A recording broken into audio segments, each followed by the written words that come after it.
Did I want to run after the first physical altercation? No.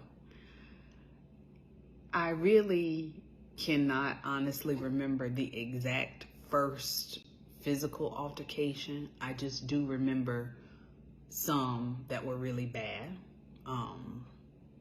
I have been knocked unconscious, and I do remember that particular one. I lost time. I do not know what that argument was about. I do not remember.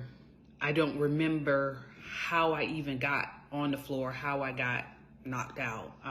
But he did tell me that he told me he picked me up and body slammed me to the floor, and I hit my head. And all I remember is him grabbing me, shaking me, and calling my name, and just calling my name. And when I came to, I looked at him, and then he just, as if he was annoyed with me, and I just started crying.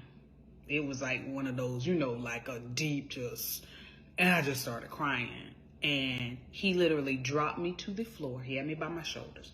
He dropped me to the floor, and then he just stepped over me like a piece of trash. And when I look back on it, that's the best way I can describe it, that he literally stepped over me, left me on the floor like a piece of trash. And even then, we went through the cycle of the I'm sorries, the, it's gonna be better type thing, and then you go right back into a cycle. And of course, when I'm thinking back on that, I'm just like you.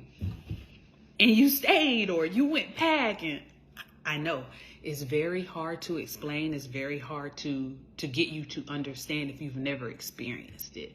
But again, I would think it's similar to, when people think of a drug addict. Well, how do you get addicted to it, and then how can you go, sell your mother's ring or the TV just for that high?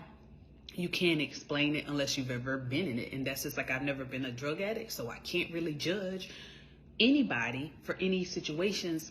I've never even been in it. So I definitely think it's important for us to just have an open mind and just understand, if you've never been in it, it's hard to explain.